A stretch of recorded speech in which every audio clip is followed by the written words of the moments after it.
Il y a le tourisme golfique. C'est aussi une autre façon d'apprécier le golf, comme ici dans le Brabant wallon, aux alentours de l'abbaye de Villers-la-Ville. Nous en avons profité pour visiter la région lors des manches qui se sont déroulées au club de Rigenay et de la Bruyère.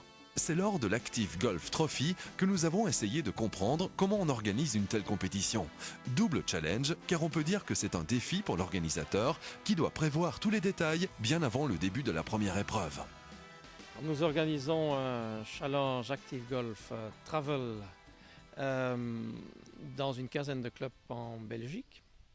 Nous avons effectivement débuté il y a un mois à Houtalen et nous terminerons le 12 septembre à Spa.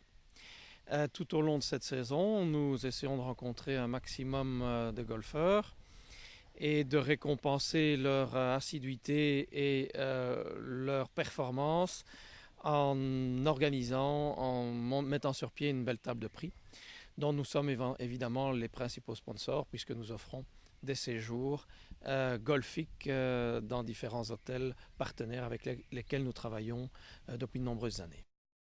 Le travail commence par les contacts et les autorisations. Sélectionner les clubs n'est pas une tâche facile, surtout quand c'est la première édition.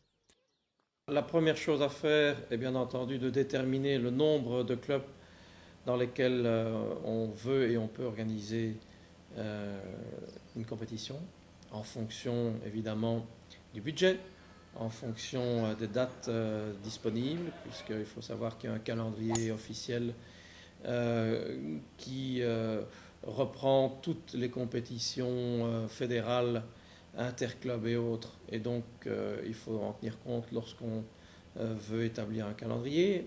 Lorsqu'on a établi son calendrier, eh bien, on essaye de contrôler que ça corresponde au calendrier avec des clubs avec lesquels on veut travailler, on veut collaborer. Il faut trouver des budgets de fonctionnement. Cela passe nécessairement par des sponsors ou des partenaires. Et si ce n'est pas le cas, il faut y aller de sa poche pour combler le surplus.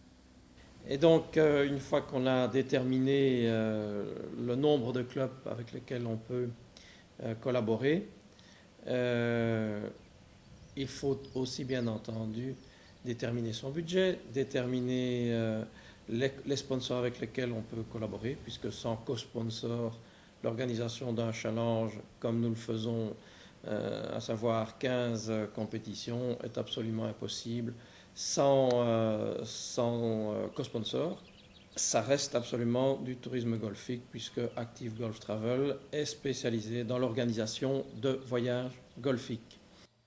Arrive le jour de la compétition. Là aussi, il y a beaucoup à faire pour l'organisateur. C'est à ce moment que le club local participe au bon déroulement de l'épreuve. Car les clubs ont l'expérience de ce genre de situation. Et l'organisation pratique sur le terrain est prise en charge par le club. Donc ce sont les clubs qui s'occupent de tous les détails pratiques de l'organisation de chaque compétition dans leur club. À chaque manche, l'organisateur est libre de proposer des activités annexes pour les invités ou encore pour les joueurs qui ont terminé leur parcours.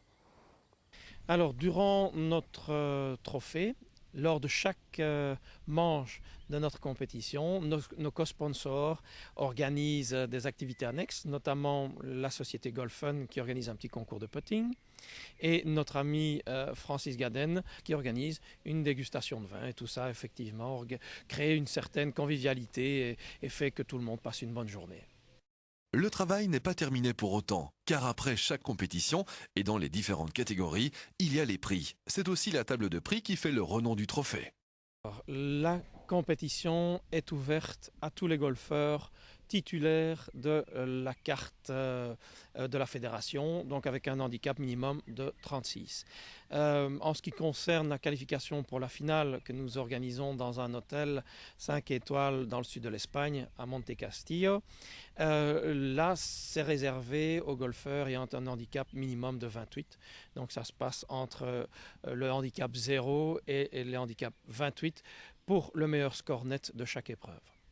Il y a aussi le tourisme golfique à l'étranger. C'est aussi la meilleure façon d'apprécier le golf lors de la finale, comme nous l'explique Olivier. Mais comme je vous le disais, la finale se déroulera à Monte Castillo, qui est un hôtel, qui est un complexe golfico-sportivo hôtelier, offrant des infrastructures magnifiques, un parcours à la hauteur de l'hôtel, c'est-à-dire 5 étoiles dans une région qui ne l'est pas moins, puisque le sud de l'Espagne, comme vous le savez, dispose d'un ensoleillement grosso modo de 300 à 320 jours par an, ce qu'on trouve assez rarement en Belgique.